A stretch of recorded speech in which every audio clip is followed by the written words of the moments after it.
annoncé am mbégte bu rëy dalal ko tey mu nekk suñu invité defal ñu nag plaisir bu mag yeewandoo ak ñun tey ce matin ci jotaay bi ñu duppee 9-11 muy Thierno Bocoum l'honorable député la woon fii ci pencu ndaw réew mi nekk également président bu mouvement Agir ñu gënoon ko xam également ci parti réew mi ak Idrissa Seck yooyu yëpp dinañ ko waxtaanee tey ci jotaay bi mais dina bokk tey ci waxtaan wi lépp lu jëm ci wàllu actualité politique ak fi réew mi toll loolu maa ngi ci ànd ak Pape Madiakhaté Sarr moom mi nga xam ne c'est un plaisir de le retrouver tous les matins ci jotaay bi feggoo ak Serigne Saliou Seck Pape Madiakhaté na nga def.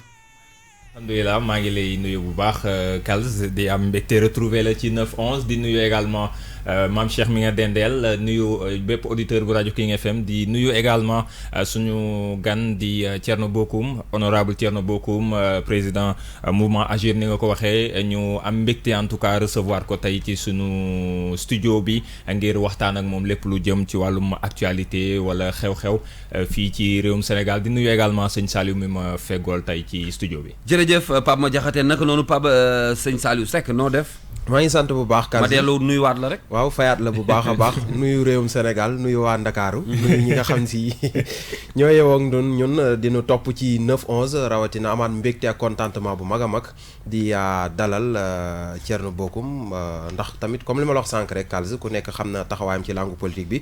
tey incha allah dinañ càmbar lépp li nga xam si moo xew ci réew mi. baax na noonu lañ koy defee may fàttaliwaat ni mën ngeen ñoo topp ci suñu ay plateformes nous sommes également ci suñu page Facebook bu King FM ak www.kingfm.sn en mode digital ni ngeen ñu déggee noonu ngeen ñu mën a gisee yegsi na ci jotaay bi monsieur Thierno Bocoum ñu am mbégte bu rëy dalal la tey di la gërëm ci wuy si bi nga xam ne wuy si nga ñu ko ci suba si di la bàyyi nga nuyu ak waa Sénégal te di la dalal bu baax. maa ngi lay nuyu bu baax Kals di nuyu ñëpp ñoo xamante ne ñu ñuy déglu actuellement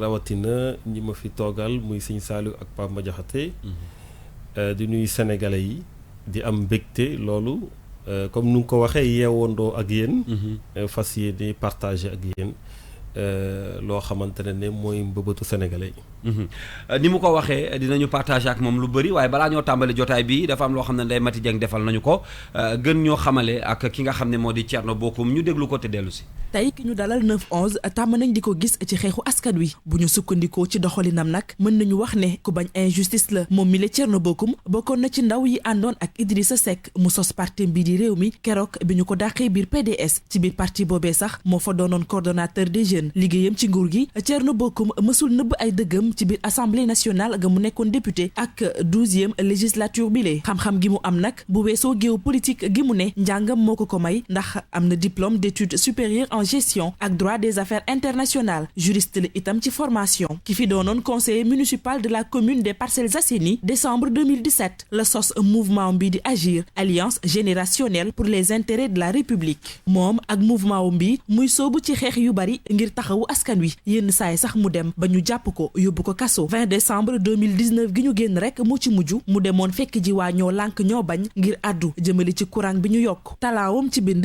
bi mu amee naqar doomam bu góor génn àddina ci la ko fësal xaatim ab livre dippee ko un père à l'assaut de la douleur moom mile Thierno Bocoum moo nar a jàkkaarloo tey ak Kals ak rédaction bu King FM ci 9-11. jërëjëf Ndeye Mati Dieng ci portrait boobu nga xam ne def na ko ci suñu invité muy Thierno Bocoum peut-être commentaire ci portrait bi balaa ñuy tàmbali waxtaan wi Thierno.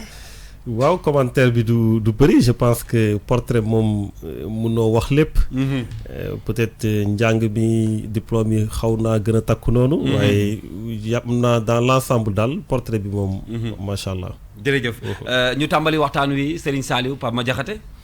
mi ngi noonu Kals amaan mbégte bu baax dalal Thierno Bocoum Ndeye Mati daanaka tënk na ay jaar-jaaram wax na ko portrait mënoo cee wax lépp waaye li ci ëpp solo te ñu bëgg koo dégg rek wax na ko muy njàngam ak jaar-jaaram rawatina ci li ko ñëpp xamee muy politique loolu moo sabab ñu koy doore ak actualité bi mooy ñoo lànk bi nga xam si depuis ñu déggee ni kon yokk nan njëgul courant beeg léegi ñi ngi ci lan taxawaloon sax mouvement bu ni mel ci collectif boobu gis nañ ci Thierno Bocoum ba ñu teg ko ci loxo Ndeye Mati wax na ko léegi tey jii li ci mujj moo di opération bi ñu mujj amal ni ki démb mu di distribution flyers yi ñuy def tey jii tolluwaayu njëgul courant bi ñu yokk ak ñoo lànk ak seen taxawaay bi Thierno Bocoum ban gis-gis la ci am. gis-gis bu ma ci am d'abord mooy damay am toujours fierté ci peuple Sénégal dañu jàpp ne réew lañ bu ñu nekk boo xamante ne su dee état dafa jël ay décision ak décision bu mu mënti jël te mu doon wareefam parce que président de la République moom la ñu fal peuple sénégalais mën nañu ràññee loo xamante ne baax na ci moom walla safaan la ci moom mën a ràññee tamit fan lay jaar ba ñëpp mën a xam ne d'accord ci xam nga dafa am suñuy wax manifestation ñaari forme moo amul ñett une forme violente walla une forme pacifique tey soo waxee distribution flyers wax manifestation wax marche c'est une forme pacifique c'est une voie pacifique loolu nag dañu maturité démocratie Sénégal moo ko may waaye malheureusement dañoo gis ne maturité boobu suñu njiit yi tolluñu niveau boobu parce que flyers yi ñu distribué démb distribué woon nañ ko jour yee passé ci même anam bi gis ngeen ne dañoo jël ñooñu dugal leen ci kaso bi te jàpp naa ne réew suñu demee bañ ne lii d'accorduñu ci nit ñi choisir ne ñoom dañuy xool voie bi gën a pacifique ñu jaar fa dañ leen war a encourager et je pense que ne nu ñu def démb bàyyi leen ñu joxe seen flyers lu jaadu loolu la ñu waroon njëkkee te loolu moo war a wëy maintenant nag combat wu électricité bi dafa nekk combat bu pour sénégalais yëpp. joxe ay flyers est-ce que jàppoo ni provocation mi ngi ci parce que bu ñu la teree ay marche wala ay regroupement ngeen ne da ngeen wut beneen méthode pour dugg ci askan wi jox leen ay flyers gisoo ni quelque part am na provocation ci li ñu leen tere moo tax ñu jël beneen mbir. waaw xam nga Kals justement tere marche tere manifestation pacifique si boppam moo jaaduwul si réew démocratie da ngay ne man la ñu fal man maa war a doxal waaye da nga war a nangul askan bi. ñu am ay forme d'expression démocratique yoo xam ne constitution bi moo ko consacré pour mën di exprimer wu mënoo ne dama lay teg dara ba pare ne doo ko fi ŋàññee doo ko fi waxee loolu nekkatul démocratie dictature la donc je pense que distribuer flyers pour wax nit ñi lii moo tax ñuy xeex conscientiser leen dem def marche manifestation mobiliser nit ñi ay forme de lutte pacifique la yoo xamante ne dañ ko war a encourager ci réew mi. alors gis nañu ne waa ñoo lànk li nga xam ne moom la ñuy contester mooy yokkuteeg njëgu courant bi état bu Sénégal ci wetam justifié na ko fan yi sax gis nañ ay flyers yu ñuy commencé ñoom it di divulguer seen i ndaw cogère yi nga xam ne ñoo nekk parti au pouvoir ndax li ñu justifié yokkuteeg njëgu courant bi da leen a yeeyul moo tax ngeen di continuer di porter combat bi. waaw justification moom toujours mënul ñàkk mais justification bu jaar yoon la ndax justification bu sax bu ñu war a génne la ci réew mu mel nii parce que mënoo justifier dem xool ci kalpewu population yi nga xamante ne dañ nga leen a privé lépp ñu ñàkk lépp ñàkk liggéey ñàkk pouvoir d'achat ñàkk am yow ngay def sa arbitrage budgétaire amoo fenn fooy def teg sa bët lu dul askan bi as néew bu ñu am nga jëlee ko fa loolu kenn mënu ko justifier parce que ba ngay def sa arbitrage budgétaire da nga gis HCCT ak milliards yu ñuy coûter nga bàyyi ko fa da nga gis oto yeeg téléphone yeeg voyage yi train de vie wu état bi ak lu ñuy coûter nga bàyyi ko fa da nga dem gis ay dépenses de prestige yow mii sa bopp en tant que président de la République chaque année ñu votel la ba ma fay jugee man en tout cas 8 milliards de francs CFA yoo xam ne amoo benn compte boo siy rendre nga bàyyi ko fa nga ne fenn laay dem jëlee xaalis bi ma soxla mooy si gafaga population yi loolu dafa ñaaw man loolu jàpp naa ne kenn mënu ko justifier amul lenn lu ko war a mën a justifier moo tax combat bi combat la boo xam ne c'est un combat noble sénégalais yi nekk si dama gëm na nag léegi mënuñu natt réussite combat bi si ñi ñu génn ak ñu génnul parce que réew moo gis dafa am ñuy jug pour xeex damay joxe toujours l'exemple France gilets jaunes yi ba ñuy génn ba ñuy am doole dëgg-dëgg sur toute l'étendue du territoire motuñu woon 100 000 personnes alors que France mu ngi am 67 millions de nit yu fay dund te ñoo ñëpp lu ñuy kaas lañuy daf leen concerné ba ñu defee sondage yi dañ gis ne 80% ñoom seen population bi d'accord nañu ak ñooñu di xeex donc toujours am na ñuy génn pour xeex dañ foog ñu xam ko mais sénégalais yi gëm naa ne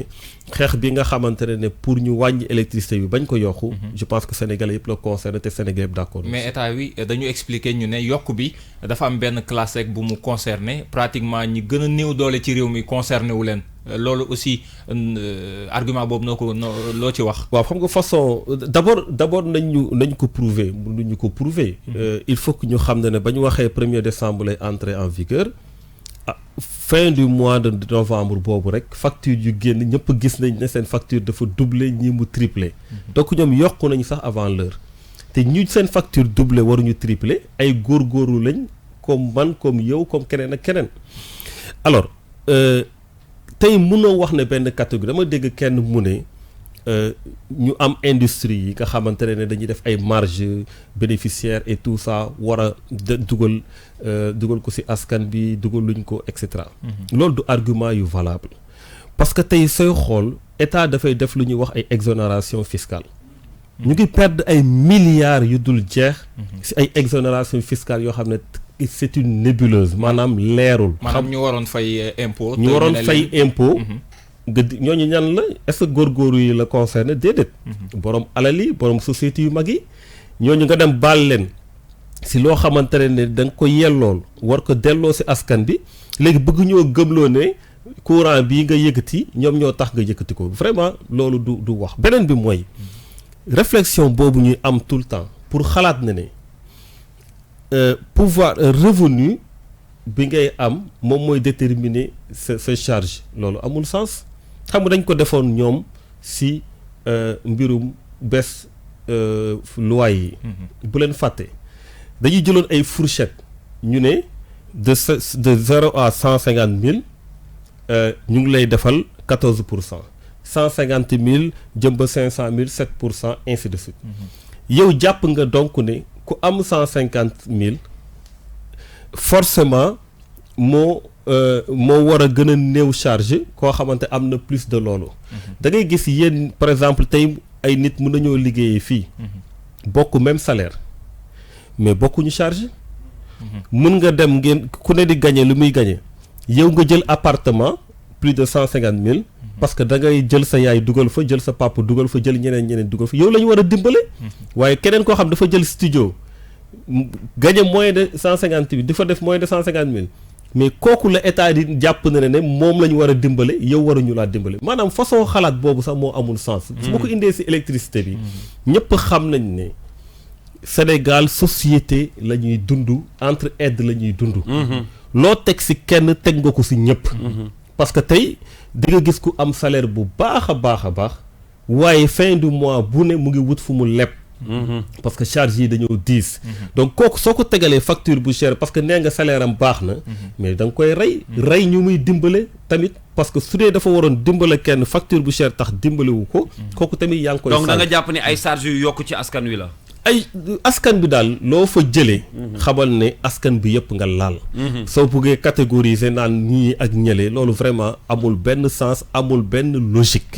et loolu laa la prouver léegi. tout à fait bu ñu desee ba tey ci courant bi ñu yokk président Sall wax na ko nee na courant bi moom mënuñu ko wàññiwaat te tamit gis nañ boobaak léegi collectif bi di def ay jéego opération séddale flyers yi moo ci mujj amal nañ toogaanu ñaxtu amal doxu ñaxtu day dem sax ba am ñun ciy jàpp ba ñu mujj fàtte njëgul courant bi ñu yokk di lijjanti ñanu jàpp est-ce que yaakaar nga ni kon booba ak léegi am na ay jéego. waaw pour man am na ay jéego amagul si wàññi bi waaye jéego am na si askan bi.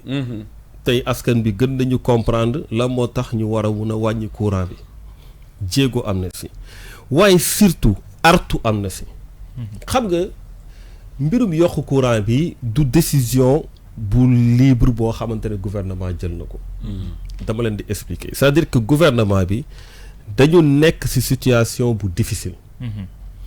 ñu soxla xaalis bu bari ñu tànc leen ci loolu ne leen tegal leen papier pour ñu signer parce que tey dañu am accord ak Fonds monétaire international. bi nga xamante ne daf leen ne dinaa leen ubbil bunt ci Banque africaine de développement.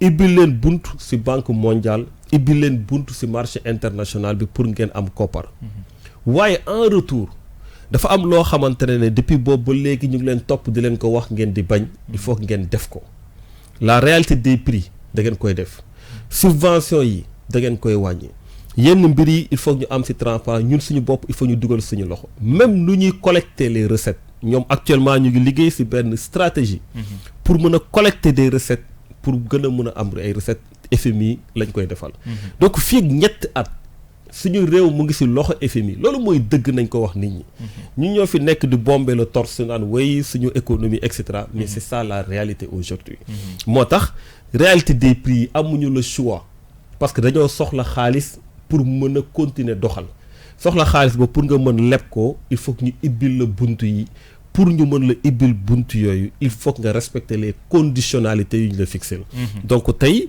loolu moo indi situation moo tax ma ne la mbir mi nekk na artu nu mu nekkee artu mooy suñu amul woon sax gain de cause ci wàññim courant bi au moins jàpp nañ ne duñu xalaat suba ñu ne dañuy yokk ndox mi duñu xalaat suba ñu ne dañuy yokk denrées de première nécessité yenn yi parce que nag foofu lañ nar a jëm su dee subventions yi dañ ko war a dindi c'est sûr que ne dinañ yokk yeneen ak yeneen pour man artu la pour que nguur gi même su dee reculer wul te jàpp naa ne war na reculer même su dee reculer wul dafa war a tey xam na ne Sénégalais yi doot ñu nangu suñuy def arbitrage au lieu que ñu dem xooli gaspillage bi fu mu am ñuy ñëw ci seen i kalpe di ñëw ci seen lu ñu am as néew bëggu fa jëlee xaalis gis nañ ñoo lànk ci ndaje moo xam si woote woon nañ ko gis nañ fi sax Thierno Bocoum ba takk der it jotoon koo teg loxo waaye bu mujj bi gars yi jotoon nañoo sol seen dàll dem seeti ku mel ni président Wade seeti Khalifa Sall seeti Sonko ak ñu bëri waaye seetlu gi moo di ba ñëg say ci bés ba gisuñu fa leader politique yooyu bu ñu ko mënee tuddee noonu loolu yow en tant que policier ban jàngat nga ci am. aw ma ci jàngat li ma jàpp mooy képp ku ci ñëwul moom rek moo la mën a wax lan moo tax tegu fa tànkam waaye jàpp naa ne seen doxin boobu ñu def dem seeti ay leader politique dem seeti ay membres de la société civile dem seeti ay religieux lu jaadu la parce que c'est un combat citoyen boo xamante ne da nga war a regrouper les acteurs dans leur diversité da nga war a regrouper le Sénégal ñu mu compter ci ay nit yu fës te loolu mënoo ci génne homme politique yi mënoo ci génne religieux yi mënoo ci génne membre de la société civile yi donc gëm naa ne démarche bu baax la maintenant ku ñëwul ak ku ci bokkul moom moo mën a expliquer la moo tax ñëwul mais jàpp naa ne combat de principe la d'accord leneen li ma la bëgg a laaj parce que mënuñu wax combat boobu ba mu jeex te duñu wax mbirum Guy Marius Sagna mi ngi ci kaso bi boobook léegi situation bi des fois day compliqué ci sax ñi mu àndal bërki démb ñu libéré ñenn ñi liberté provisoire moom mu des ba tey ci kaso bi loolu it lu xaw a doy waar la est-ce que yéen a ngi ciy def ay démarches mbirum Guy Marius Sagna mbirum règlement de compte la du leneen d'accord da nga ànd ak ay nit ngeen dem palais yéen a defandoo même activité bi posandoo même acte yi su dee délit am na yéen a bokk même délit bi lan moo waral quelques jours après ñu libéré ñenn ñi bàyyi la ci biir yow ñaari nit mais ndax statut yi bokk na ci mouvement bi c'est-à-dire ku nekk li ngay représenté ci ñoo lànk ñoo bañ non loolu du ci dara d'accord ñoom ñëpp ay loolu la ñuy wax égalité des citoyens devant la loi d'accord donc ñoom ñoo dem ñoom maintenant c'est vrai que bëgg nañoo jël ay tuuma yokkal ko moom sama juumul ay rébellion ak xawma yeneen mais am na loo xamante ne flagrant délit la yow tey soo demoon tey jii policier arrêté la nga rebellé wu mais juge ba suñ la déféré mardi bu ci topp dañ lay juger flagrant délit lañ lay yóbbu mais pour lan ñu jël dossier bu mel noonu yóbbu ko instruction xam nga instruction lu muy tekki mooy policiers yi ñu enquêteurs yi amuñu suffisamment d'éléments ngir mën a juger mbur mën a waa ñu mën la àtte léegi dañ lay jox juge d'instruction mu gën a creuser mbir yi gën a xool waaw mais loo xamante ne caméra yëpp wane nañ ko xam nañ nu mu demee lu fi jar jël nit ki yóbbu ko instruction bàyyi ko ci kaso bi daal di koy bañal liberté provisoire dama jàpp ne acharnement la bu ñuy def ci Guy Marius Sagna te jaaduwul ci réew bu mel ni Sénégal. alors ci point boobu xëy na peut-être foofu laay terminer gis nañ Guy Marius Sagna li tax ñu jàpp ko mooy dox bi ñu doon dex jëm palais de la République mu doon zone boo xam ne arrêté Ousmane Ngom moo fi tegu woon ba ñu ne kenn amul droit def marché lu daloog place de l'Indépendance jëm palais de la République mais gis nañ ne à chaque fois yenn ci waay politique yi dañuy mel ne luy def provocation di fa dem alors que y a un arrêté qui l'interdit man sama question mooy ndax pour bëgg nit ñi dégg la da nga soxla dem ba buntu palais ngir nit ñi dégg sa combat est-ce que yam bi ñuy yam place de la Nation jëm rond-point RTS dafa doyul. waaw d'abord ci arrêté bi laa lay wax xam nga arrêté bi am na décision Cour suprême boo xamante ne daf ko cassé jàpp nañ ne arrêté bi amatul. mais su ñuy xool du point de vue de la hiérarchie des normes juridiques. arrêté du dara. par rapport ak constitution. arrêté du dara. par rapport ak loi organique. arrêté du dara par rapport ak loi ordinaire. donc arrêté bokk na ci yu gën a suufee ci terme de loi. su dee constitution moo mayee loolu nga bëgg nag fësal arrêté bàyyi constitution déjà yaa ngi indi problème du point de vue de la hiérarchie des normes juridiques. boobu mooy benn bi. ñaar pour man effectivement manifestation mun nañ ko def fépp. mun nañ ko def fépp surtout sur l'étendue du territoire national. mais soo demee réew yu développé yu mag yi. mais dafa am ay places symboliques yoo xamante ne soo ñëwee def fa manifestation. mais ñëpp dinañ ko dégg ñëpp dinañ ko xam. pour man tey Guy Marius Sagna Babacar Diop et cetera ba ñu jëlee décision dem mais da jëluñu décision dem pour dugg ci biir palais bi. jëluñu décision pour dem xeex ak alkaati soo gisee bëriwuñu woon sax noonu nu mu waree. soo gisee soo leen doon xool yoruñu arme yoruñu dara maanaam boog c'était un acte symbolique. parce que yuuxu nañu kenn déggu leen ñu ñëw fu ñuy foo xamante ne ñii dañ leen mën a dégg ñu def ko pour man c'était symbolique. maintenant lu mel noonu gisuma lu fi jar jàpp dugal kaso. yóbbu instruction bàyyi ñi ci kaso bi ci ay mois. dama jàpp ne loolu quand même ëpp na. jaru ko woon. ëpp na. xam naa Kals dañuy jàll kon wax nag ci politique bi ndax Thierno Bocoum ku ko xam-xam ni politicien la am na mouvement boppam waaye laataa ñuy dugg ci gouvernement bi fi nekk te président Sall jiite ko ñoom ñu fare ci nguur gi Thierno Bocoum moom ci opposition bi di kujje gi la fare jamono ji nag seetlu gi moo di kujje gi am na sax ay xeltukat yuy wax ni seen doole day wàññeeku ndax léeg-léeg dañuy dégg ay mbii cook mbaaloo di am ci seen biir ñoom ñi nga xam si ñoo fare ci kujje gi tey ji est-ce que ban taxaw seetlu ngay def yow en tant que membre politique waaye tamit nga fare ci kujje gi. waaw su ma doon évaluer opposition bi damay wax li may mës a faral di wax pour ñu may faral di déglu. mooy l'opposition au Sénégal c'est une diversité. maanaam peut-être Sénégal rek la ñuy wax opposition bi jël mu mel ni benn groupe la. buy yëkkatee doo di dóorandoo bu bokk même jëmukaay bu bokk même idéologie déedéet. opposition mooy ñu jàkkaarloo ak régime bi. waaye ku ne ak ni ngay jàkkaarloog régime bi ku ne ak façon bi nga choisir jàkkaarloog régime bi. loolu aussi da nga koy accepter dans le cadre d'une démocratie. moo tax su may def évaluation wala may xool opposition dama ko xoolee comme une entité homogène. dama koy xoolee comme une entité hétérogène. nga xamante ne ku si ne am nga sa profil am nga sa façon bi ngay doxalee am nga façon bi nga bëgg a yore réew mi. et sénégalais yi nag ñooy war a xool si façon yooyu ban lañ jàpp ne moo gën si opposition. je pense que sénégalais yi ñoo mën a juger loolu mais man mi nga xam ne am naa sama façon.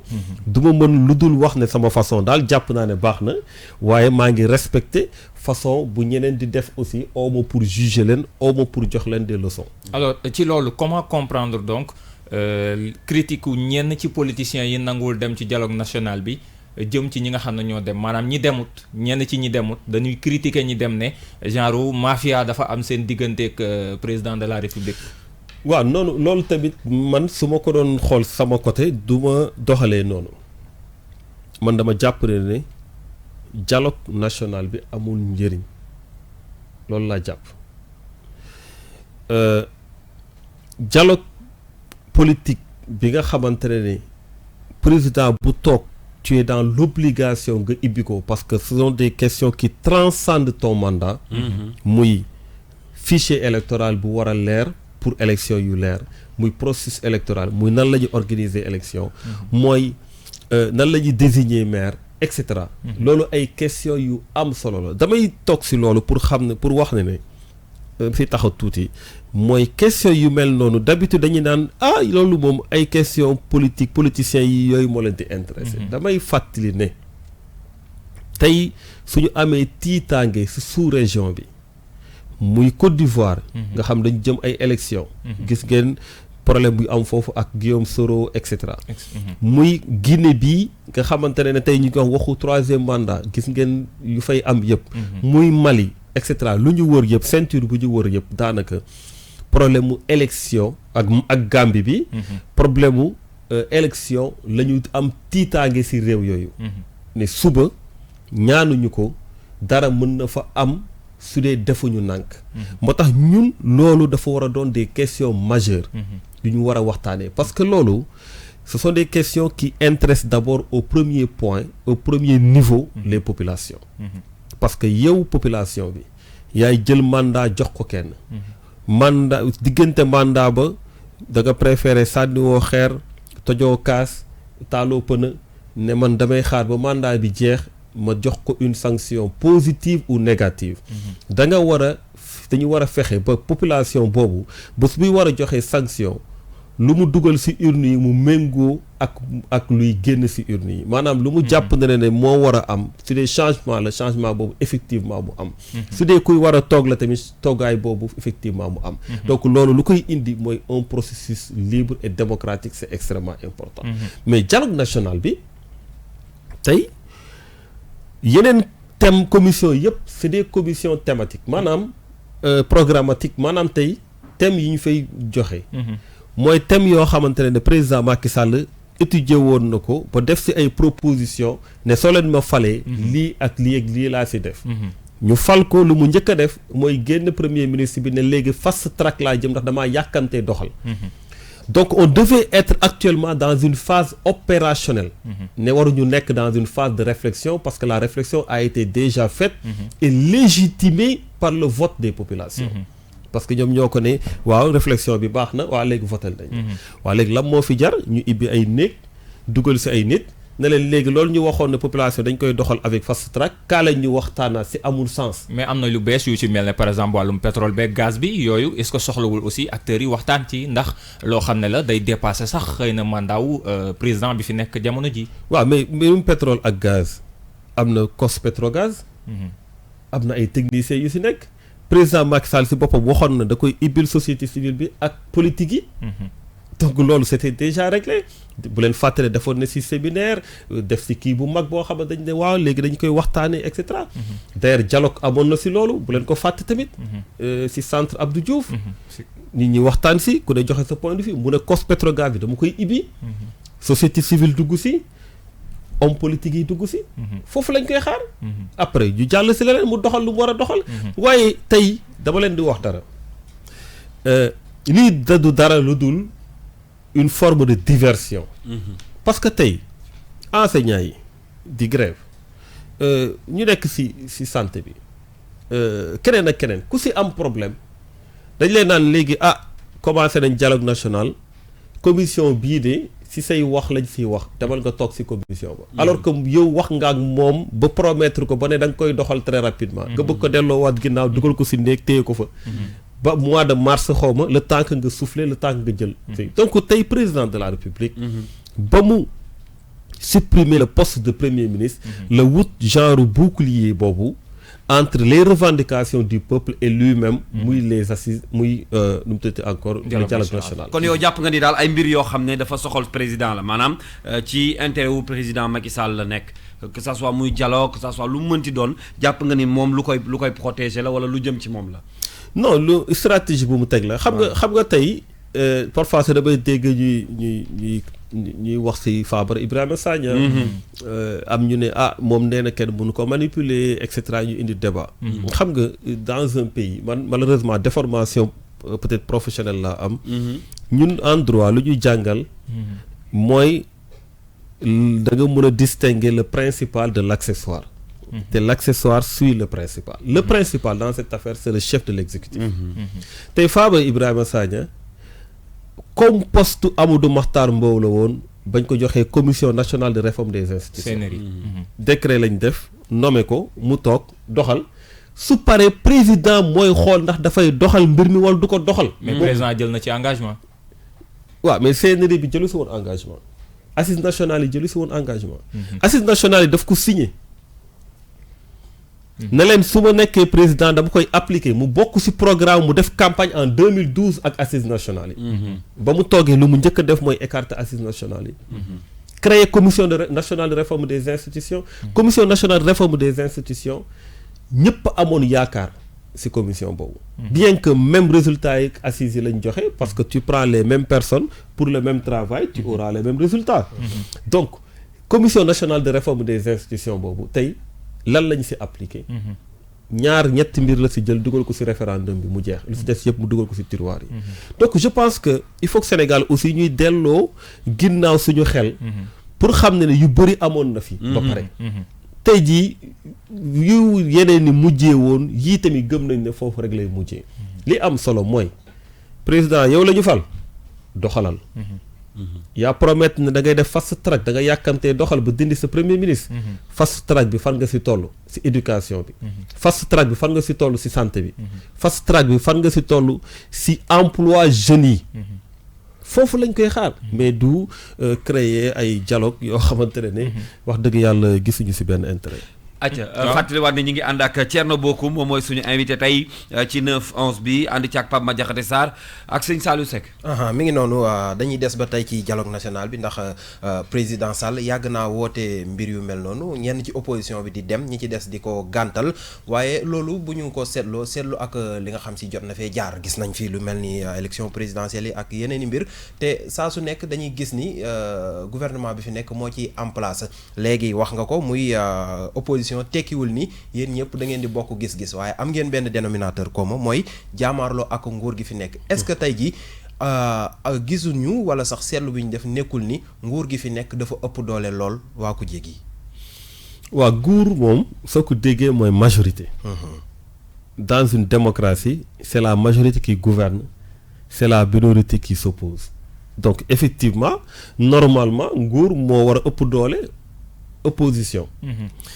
waaye nguur dafa am rôle. opposition am rôle. dama jàpp na ne opposition tey effectivement dénominateur commun bi mooy dañuy jàkkaarloo ak nguur gi fi nekk. waaye tamit warul yem rek ci jàkkaarloo ak nguur gi lu fi nekk. war nañu am comme dénominateur commun lépp luy question de principe. mu concerner les populations ñu ñëpp ñu wën ci dajaloo pour mën a yëkkateendoo dóorandoo. dama jàpp ne dañu war a transcender parfois suñu appartenance partisane. fii laa far fii laa bokk dëgg la. loolu mën nga ko fësal ci sa programme ci sa idéologie ci façon bi ngay defee politique. mais su dee dafa am loo xamante ne dafa taxaw pour askan bi.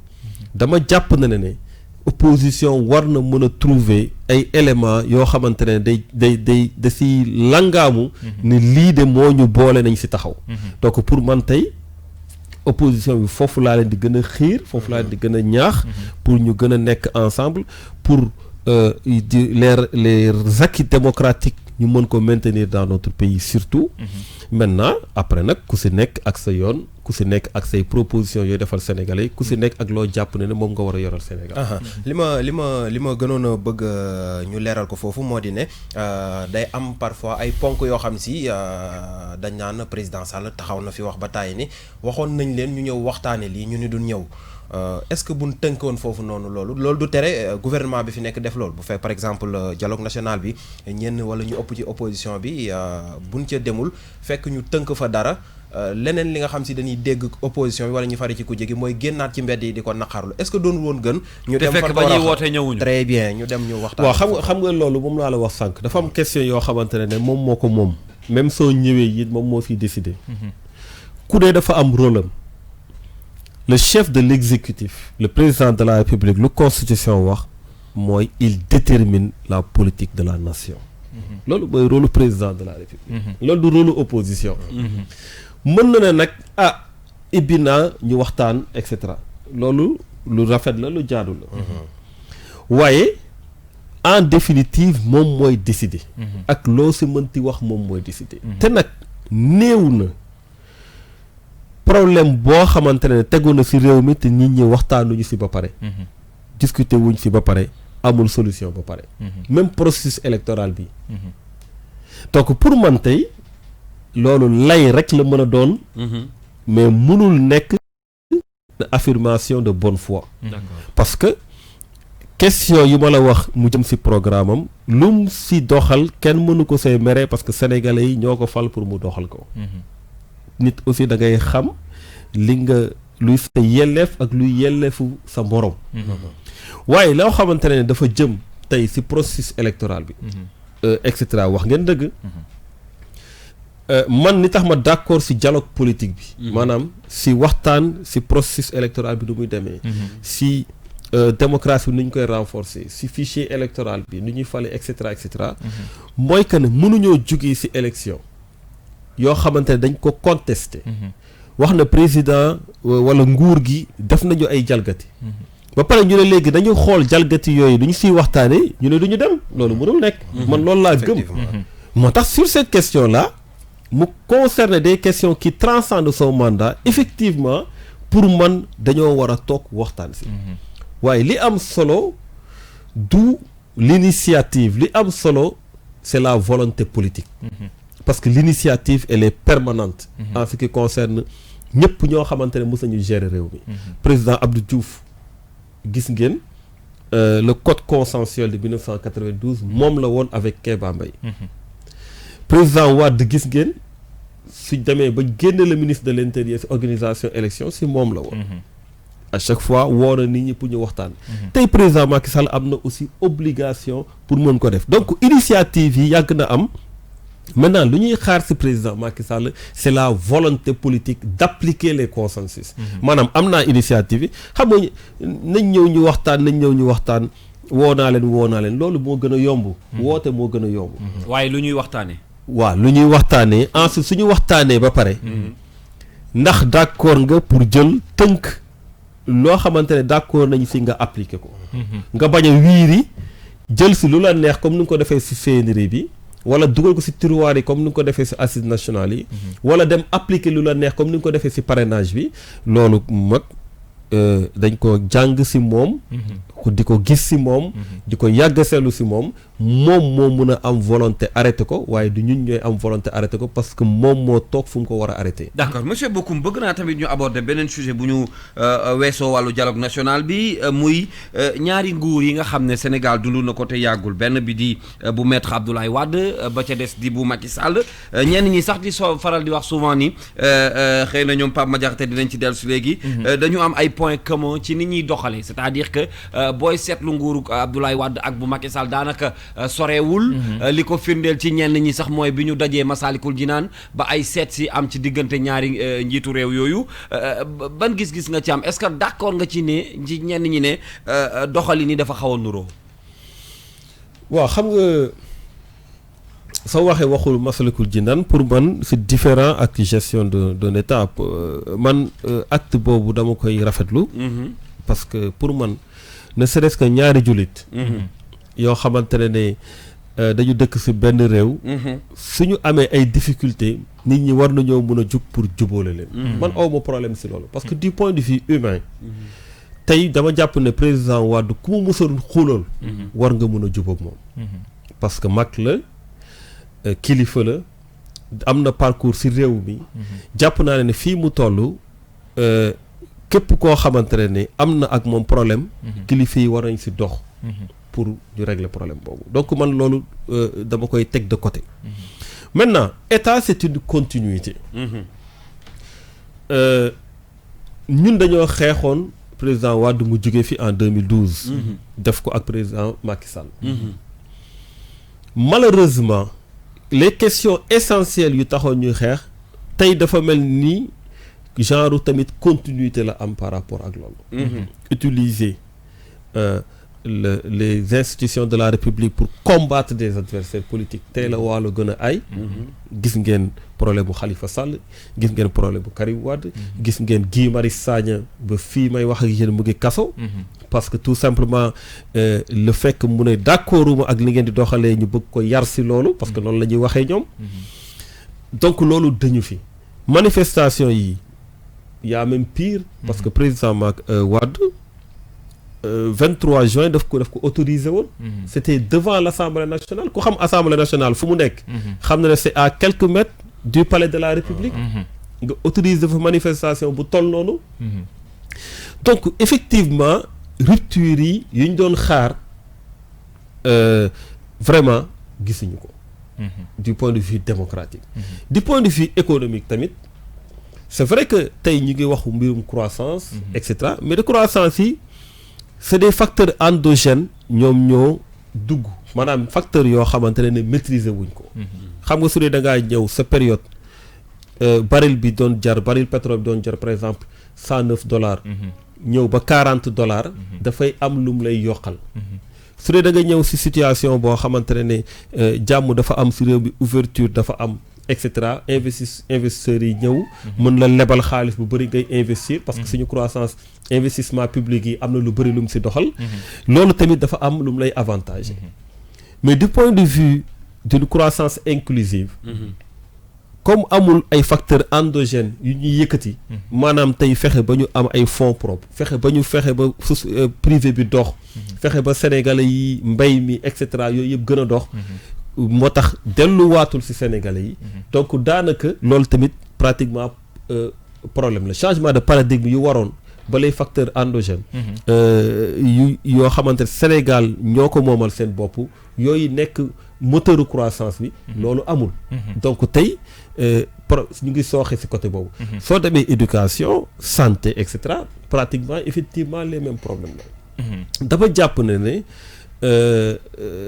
tey luñ ba ñuy 2012 en tout cas ba ñuy ñëw yaakaaruñu woon ne situation bii la ñuy toll en 2020 jàppoon nañ ne dinañ ko dépasser de loin malheureusement nag mais am naa yaakaar ne comme dernier mandat lañ jëm dina profiter ci dernier mandat bi rectifier yu bëree bëri yoo xamante ne ay erreur la wala ay faute lourde la yu mu def ci premier mandat wàllum mandat boobu nga wax tuddoon nañ ko ci jamonoy président Abdoulaye Wade tuddaat nañu koy ci mbiram 31 décembre bañ ko laajee nii wii nii non la wax dégg nga ñëpp dégg nañ lam ca waxoon waxum troisième mandat boobu ndax jàpp nga ne jot na waxtu yi ñu wax ko moom nga xam ne daanaka at rek bañ ko faleeg léegi daanaka at la defagum wala jàpp nga ne c'est un débat qui ne doit pas se poser jamono yi non man débat bi jour bu président dafay prestation de serment man laa ko posé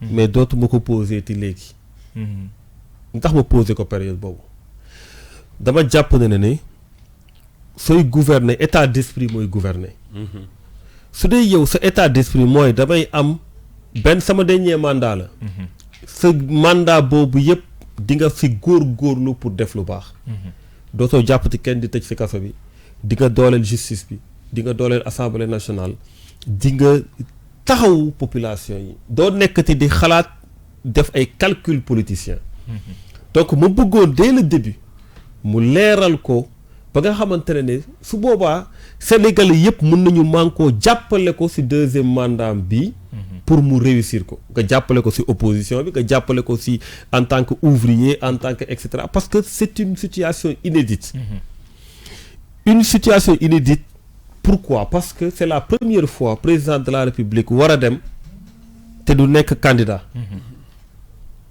loolu amul ci Abdou Diouf c'est vrai que Senghor moom dafa joxe nguur gi mais amul ci Abdou Diouf amul ci Abdoulaye Wade ñoom ñëpp dañoo dem élection ñu gagné leen donc pour man occasion la pour mu profiter aussi ba ma ko posé c'était pour savoir quel est son état d'esprit mais amuñu réponse tey jii nii moom moo am problème ci loolu mais ñun waratuñu am ci problème ci loolu li tax parce que on doit pas se laisser divertir sur le fait que le président Macky Sall est en train de faire son dernier mandat son deuxième et dernier mandat loolu ngeen jàpp loolu du bouger. galgal yi ñu wax ci biir nag naan ay point beeg alinéa yeeg nangam il peut y avoir des changements ak maanaam ñàkk déggoo diggante ñi nga xam ne ñoom ñooy constitutionnaliste yi. non man wékkuma yooyu yëpp wékkuma ko foofu man peuple laa jàppee contre pouvoir. man dama bokk suñu théoriser que le seul contre pouvoir c'est le peuple. Une justice peut être manipulée, l'Assemblée nationale peut être manipulée. Il n'y a que le peuple qui peut ne pas être manipulé. Man loolu laa gëm. Donc di wékk mbir yi ci conseil constitutionnel mais conseil constitutionnel ñaata décision la jël yoo xamante ne méngoowul sax ak droit. Imaginez temps élection yi ba conseil constitutionnel waxee ne am na këyit yoo xamante ne suñ la ko joxee mën ngaa dem voter ji ak moom. te jotagoo sa carte bi. te joxatoo sa carte mais loolu c'était contraire à la loi. Conseil constitutionnel mënul jël décision bu supérieure à la loi alors que le code électoral est très clair si lan ngay soxla pour voter.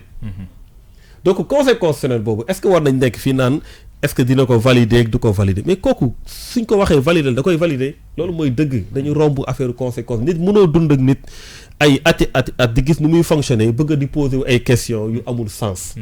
Donc soo bëggee basé wu mbir yi ci conseil constitutionnel wala ci justice da ngay sonn. foo koy basé mooy population bi jàpp nañ ne c'est une population qui a de la maturité. Sénégal am nañ une maturité démocratique. jàpp nañ ne loolu bés buñ ko fi yëkkatee Sénégalais yi dinañ am taxawaay boo xamante ne ci moment bi mu koy yëkkatee la koy tegaat ci suuf. man loolu laa gëm. maintenant moom soo bëggee dugg ci boppam. naan est-ce que dina ko def du ko def loolu ku si ne am na si droit mais man du ma ko def. parce que tey moom volontairement moom moo jaxase bopp nit ñi. 31 décembre 2018 nga ne dernier mandat. 31 décembre 2019 nga ne nii oui nii non mais nii oui nii non dafa dàq non bi non nga waxoon. léegi nga ne nii oui nii non. da ngaa dàq non jeexi jaaxa mën na am foofu jaxasoo. yaa ko tey jaxase nit ñi donc da ngaa nii oui nii non dafay dàq non. ça veut dire que léegi ñu ngi si nii oui nii non. d'accord ñu xaarandi ba. voilà suba soo bëggee déglu mu naa la nii oui nii non nii na le et cetera yow yaa ko topp si loolu. yaa ko topp si loolu waaw sëñ Saliou.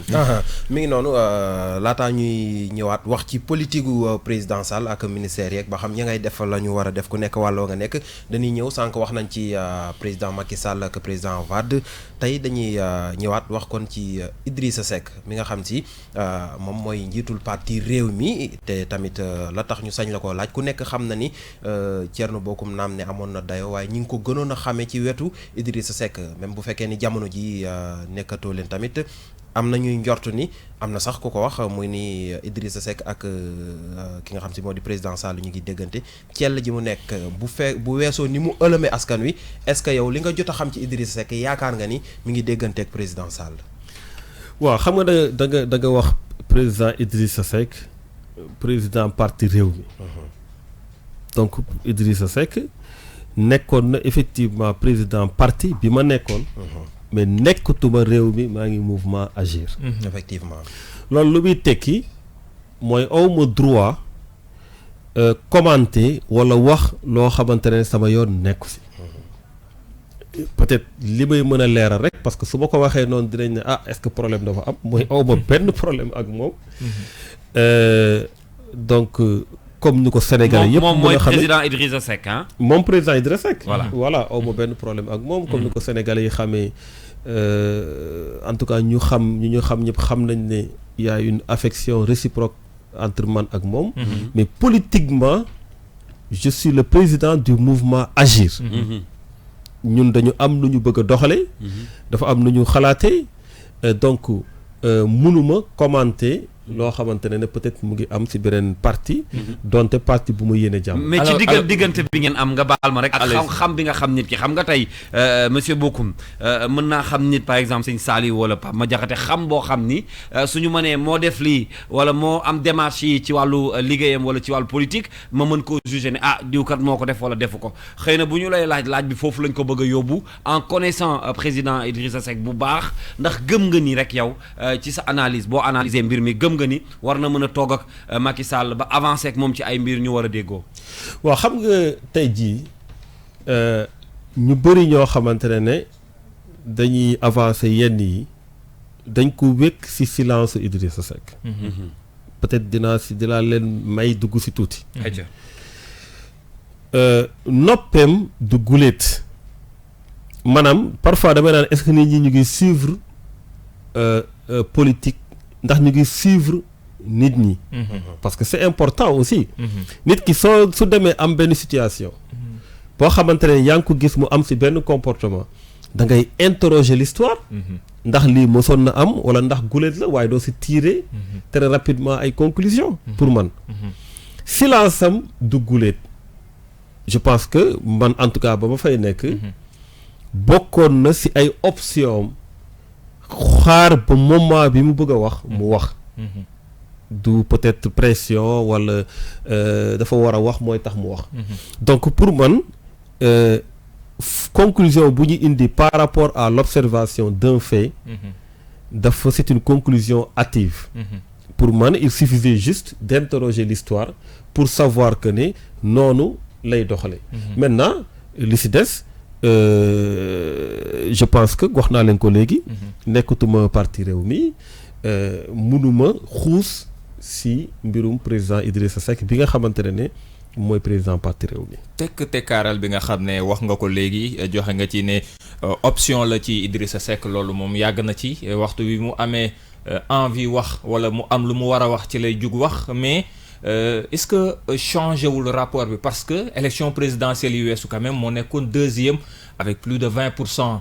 tey jii gis nañ ne ki nekkoon ñu koy woowee chef de l'opposition voilà ñeen di koy woowee chef de l'opposition même si c'est pas clairement défini ba tey gis nañ ne Ousmane Sonko sax daanaka moo gën a fës moo gën a jël les devant opposition boobu ñii ne Thiel kenn ci ñoom xëy na moo ci gën a fës jug taxaw est-ce que loolu rapport boobu noonu nga xam ne am na différenciation boobu ci taxawaayu opposition bi diggante Idrissa Seck ak Ousmane Sonko ñoom ñu nekkoon deuxième ak troisième est-ce que loolu aussi du loo xam ne day indi problème ci gis-gis bi sénégalais am ci taxawaay bi opposition bi war a am. surtout sur des sujets qui les concernent. wàllum courant beeg ndox meeg ñoom seen. ndax silence bi aussi du dindi position bi ñu ko joxoon. chef de l'opposition. xam nga parfois damay tooñ suñu mbokk journalistes yi. waaw. Bon je précise que quelque part foofu laa xaw a bokk man j'ai un diplôme d'études supérieures en communication. moo tax sànq ma ne dañ ko fàtte boole si jaase yi mais dama leen tooñ parfois ma ne il faut que ñu observer. invité yi ban profil la ñu am. man je suis pas un analyste politique. je suis pas un observateur moi je suis un acteur politique.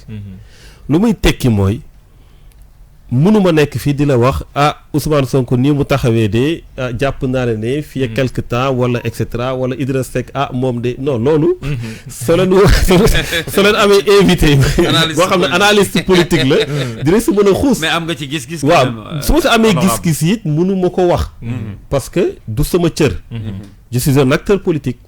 je prends des décisions j'ai des positions claires man doole ma poser question fii. ak bu mu mënti doon. ma nekk fa di leemal et cetera parce que je donne des positions claires. donc loo xamante ne mënuma si sori. du ma si sori. li ma mën a wax rek foofu peut-être mooy. xam nga combat politique moom suñu réew. yàgg na fi. ku signé si ñun acteurs politiques yi. am na combat yoo xamante ne sa morom teew na fa yow teewoo fa. que ça soit actuellement que ça soit dans le passé. te pourtant boobu yow sa bopp nekkoon nga ci réew mi. li ma bëgg a wax foofu mooy man Thierno Bocoum c'est pas parce que ñëw naa fi ñoo lànk ñu jàpp ma et cetera.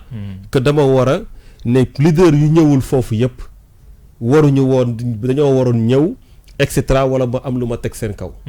parce que peut-être ñooñu am na benn moment ci vie politique bi jël nañ ay combat nekk au devant di ko xeex.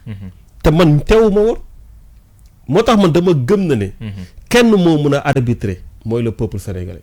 ku si ne yaa xam sa yoon booy jaar je pense que ku ne na respecter yoonam. loolu moo am solo. alors posture ñaari posture yooyu ma tudd léegi Thierno Bocoum président mouvement Agir di yëngatu ci wàllum politique. ban posture boo ci doon identifier ca bopp ngay jël posture va-t-en-guerre bi ñu mën a tàppale ki nga xam mooy Ousmane Sonko génn tout le temps wala posture Idrissa Seck silence bu waree génn am lu mu wax mu génn wax. dinaa la tooñaat de. non mais posture sa posture. mais sama posture non pourquoi nga bëgg a jaarale tourner sama posture. wala bu dee ne ma sa posture actuelle lan la. sa posture actuelle. loo koy leer na. sama man kay dama am posture actuelle. posture actuelle bi. mooy jàpp naa ne. lépp loo xamante dañ ko teg ci kaw askan bi. dañu woo jàkkaarloo ak ñu ko teg ci kaw askan bi. man loolu laa gëm. ndax askan bi mérité na ko ndax mérité wu ko ndax gars yi ñoo ko fal et cetera ma nekkuma ci discours boobu. parce que man dama jàpp ne il faut que ñu am dafa am xam nga dafa am ñoo xamante ne yàlla moo leen di nattule leen ni. amul benn réew boo mënti gis ak i démocratique yi fa am yëpp ay ñetti nit ñeenti nit wala groupe bu ndaw ñoo ko xeex. ce n'est jamais un peuple d'ailleurs ce n'est jamais rassurant. que peuple génn. pays boo dégg ne peuple ba génn ça veut dire que le pouvoir est dans la rue. demal nga xool Libye tey nu mu mujjee. demal nga xool le printemps arabe nan la mujjee. peuple bi génn na. mais fan la mujjee pouvoir bi ci ay yan loxo la mujjee. da ngay dem ba finalement kiy jaar ni kiy jaar tey soo demee Libye ku ne yaa ngi contrôler ce territoire. donc tey fondamentalement. li am solo pour man. mooy su combat amee. suñu waree xeexal askan bi dafa war a am ñu jug volontaire pour xeexal askan bi.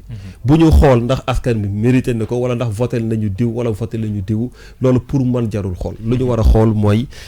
am na ñu war a féetal askan bi. am na ñu war a nekk au devant et ça se passe dans tous les pays. voilà dañu war a nekk au devant même suñu diine. dafa am ñu xeex pour mu mën a taxaw.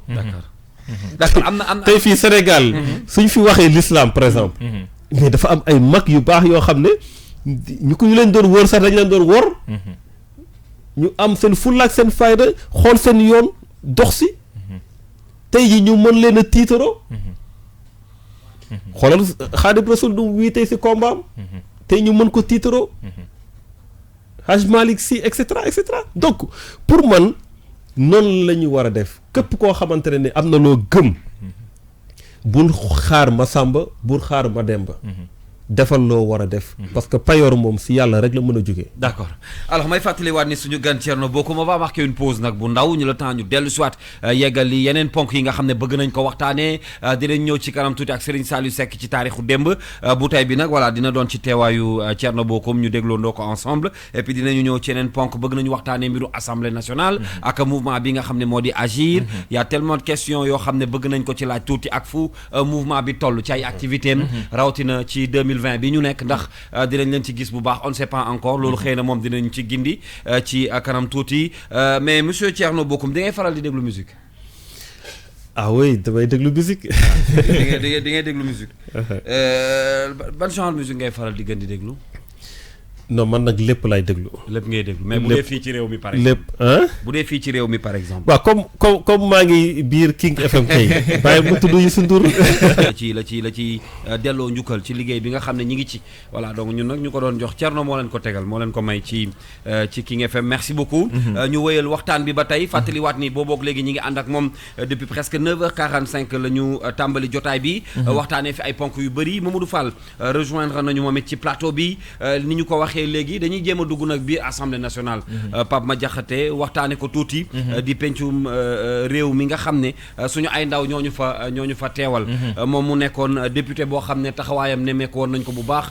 biir assemblée nationale xanaa ñu waxtaan ci tuuti rek ginnaaw bi ma nuyoo Mamadou Fall noo def. maa ngi lay fay Kals di nuyu suñu gan Thierno Bocoum. dama ko dégg ne non Thierno du dem ba ñëw ba dem. te du ma dugg rek laal ko ñaari question di nuyu Pape Madiakhaté di nuyu yow Kals. jërëjëf. wax nga ko wàllu assemblée nationale xëy na fa la ñu toll. Thierno amoon fa taxawaay bu am solo bokkoon ci les jeunes députés. noonu laa ko mënoon tuddee entre guillemets. bu wane woon comprendre woon texte yi. tey ji assemblée boobu ñu des xëy na bokk ci mais bu toogee am jàngat di leen xool à distance ban xeetu assemblée la gis ni moom la ñu am actuellement. waaw merci beaucoup Mamadou di am mbégte aussi si sa participation si émission bi waaw xam nga mbirum assemblée nationale c'est un problème de contenant et de contenu dama koy wax souvent. Contenant bi gisuma ci problème maanaam assemblée nationale bâtiment la boo xamante ne ay règles yi leer na. Règlement intérieur bi vraiment dañ ko calquer presque ci règlement intérieur bu France bien que am na ay problèmes yu bëri yoo xam ne war nañ ko changer. donc côté boobu bëriwul problème trop. problème mooy contenu bi maanaam ñi fa nekk.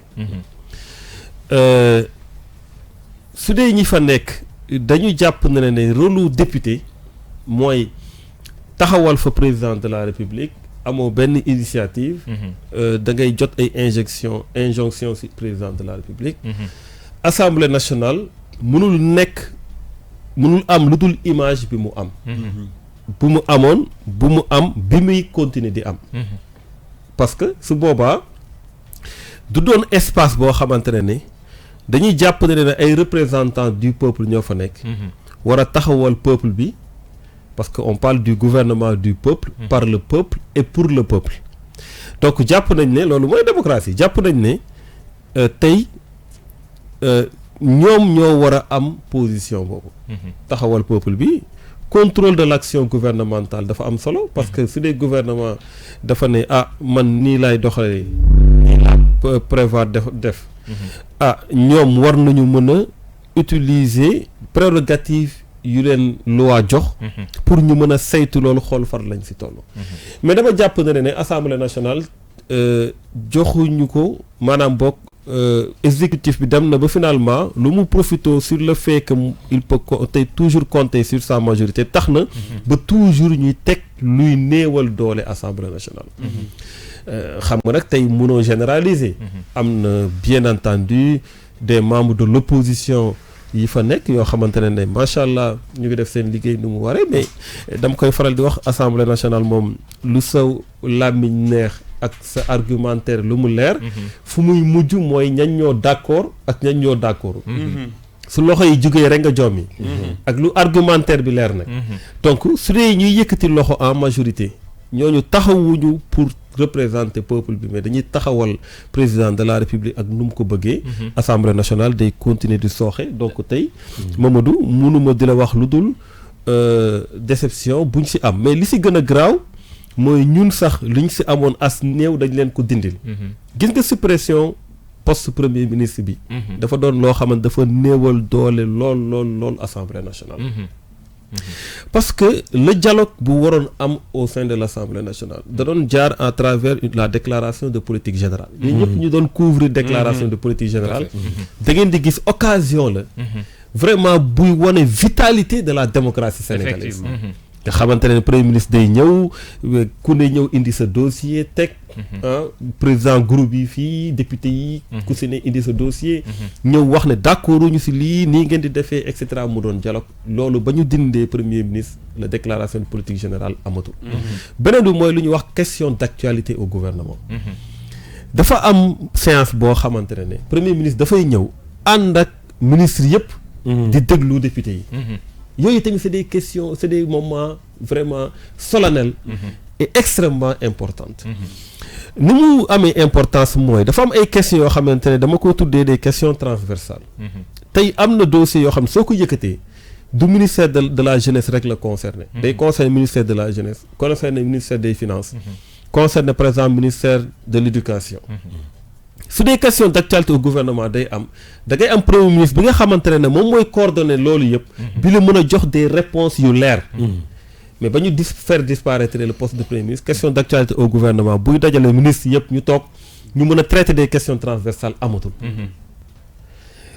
léegi donc qu'est-ce la moo fa am. li fa am mooy projet de loi ñu teg commission ñu voté plénière ñu voté. mu am xuloo jàppante ñu ne waa kii wax na lee kee wax na lee mais président li mu bëgg di def biir assemblée nationale la fi def finalement. exécutif ak législatif benn bopp la. kenn moo ko jiite muy le chef de l'exécutif muy le président de la République. la théorie de la séparation des pouvoirs bu taxoon ñuy wax ne exécutif dafa am législatif am judiciaire am. loolu malheureusement amul ci réew mi te loolu moo justement Thierno damay rebondir sur ça Serigne Mbacké Ndiaye def une proposition ne dañuy dindi est-ce que duñu dindi la liste nationale c'est-à-dire bu ñu ko dindee xëy na les députés nañ leen choisir en fonction de leur localité ainsi de suite bu ñu à l'Assemblée nationale ils seront les députés du peuple au lieu d'auto assister à un député mu ne la man député président de la République là.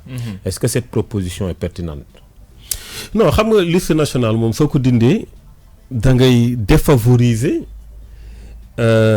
yenn parti yu ndaw yi. maanaam xam nga une démocratie dafa war a consacrer aussi l'entrée de la minorité. parce que tey soo demee élection nga am fu ne 1000 voix wala 2000 voix si département bu ne.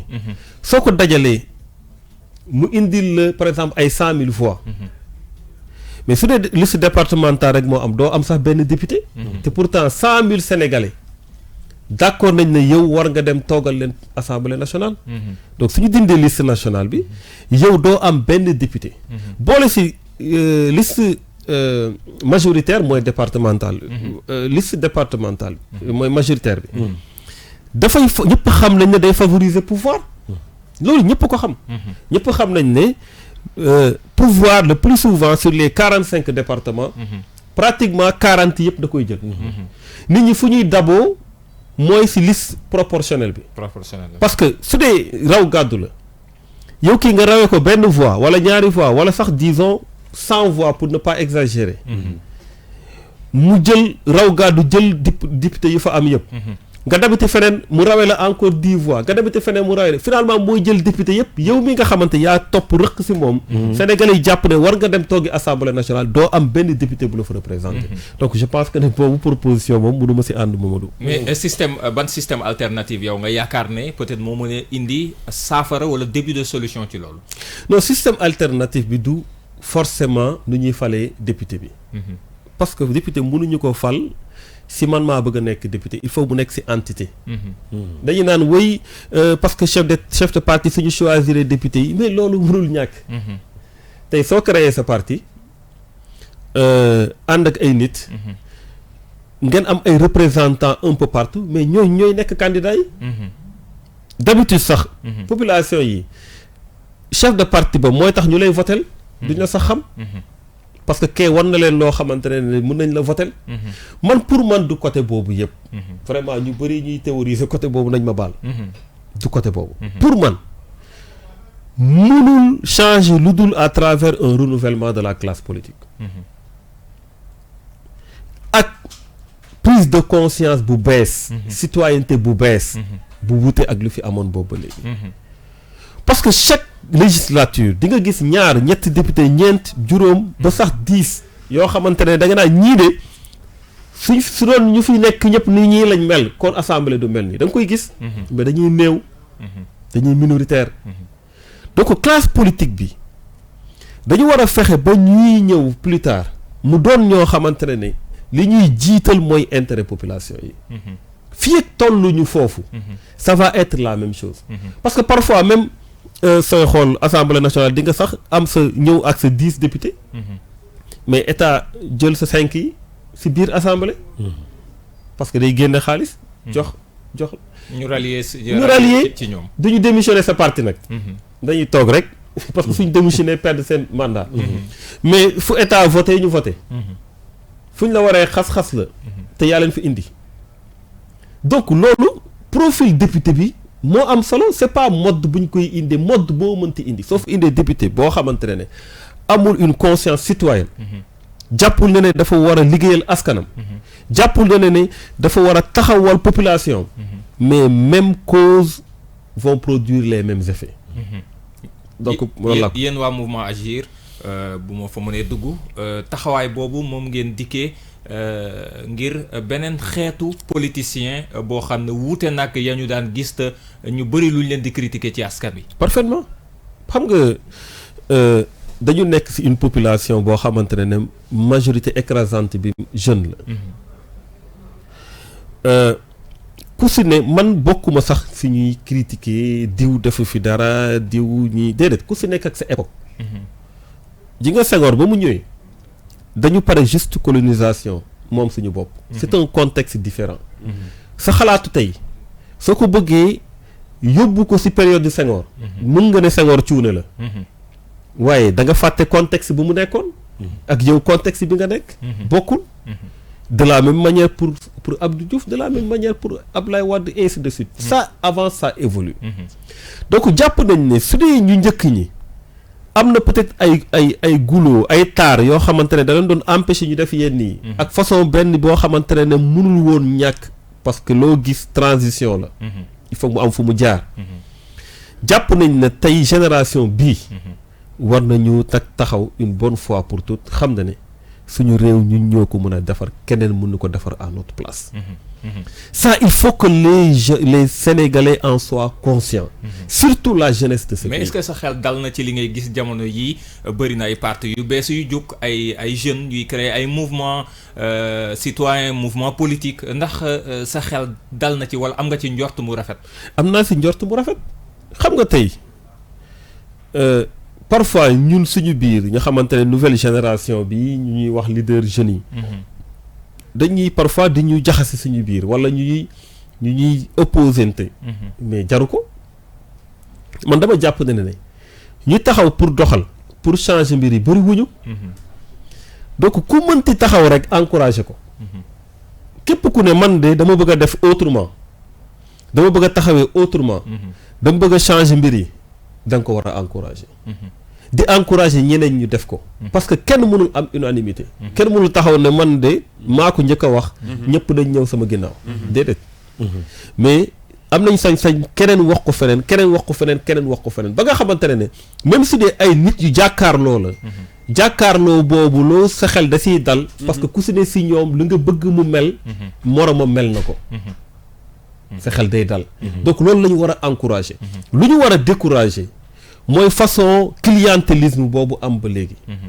clientélisme politique jël état def ko moomeel jël état def ko buntu pour enrichir am xaalis jël population yi féetale leen ci suuf jël sa intérêt bopp teg ko ci kaw yooyu la ñu war a delloo ginnaaw yooyu la ñu war a xeex te loolu pour xeex ko il faut que ñu encourager ñoo xam ne dañ koy xeex donc effectivement sama xel dal na ci loolu même si mën nañu am tiitaange parfois si benn pàcc jeunesse bi nga xamante ne seen prise de conscience dafa des peut-être tey ouverture ci internet bi wala yenn façon yi ñu doxalee ba tax na ne au lieu ñu concentré wu ci loo xam ne c'est l'essentiel dañuy concentré wu ci loo xamante ne jàpp naa ne du seen njëriñ du leen yóbbu fenn mais loolu aussi liggéey la bu ñu war a def am nañ responsabilité ñun en tant que ay leader pour wan leen yoon bi ne leen lii moo gën pour suñu askan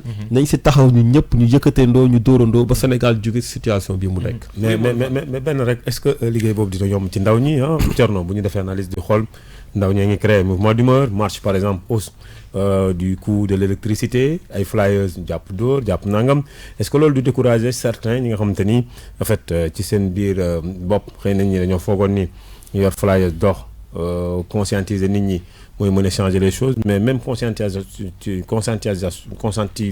conscientisation boobu bu fekkee ne dañ leen ko tere est-ce que dina yomb ndaw ñi tamit percer ci wàllu réew mi waruñu nangu ñu tere leen ko xam nga lu ñoo lànk def ñu def flyers ñu jàpp leen ñu ne dañuy defaat flyers ba ñu ñëw defaat ko ñu bàyyi leen mais acquis démocratique noonu lañ koy amee su dee yow luñ la wax rek nga dem toog sa kër xam nga parfois dañuy naan da ngeen dem ci marche yu ñu interdit déedéet ñun dañuy xeex pour la démocratie parce que ki la teg mbir mi kooku ci boppam moo la ko interdire moo la ne bul yuuxu bul wax mais kooku nag nga war a jàkkaar loolu ba mu xam ne doo nit ku ñuy teree yuuxu wala wax loo xamante ne njëriñu askan bi la donc pour man même su dee dañ leen ko tere waruñu nangu ñu tere leen ko seen droit la seen droit la parce que su dee tey nit ki xam nga dafa am benn xalaatkat bu mag bu ñuy wax Montesquieu dafa ne toute personne qui a le pouvoir est tentée d'en abuser affaire pouvoir moom nee na bu kenn sonn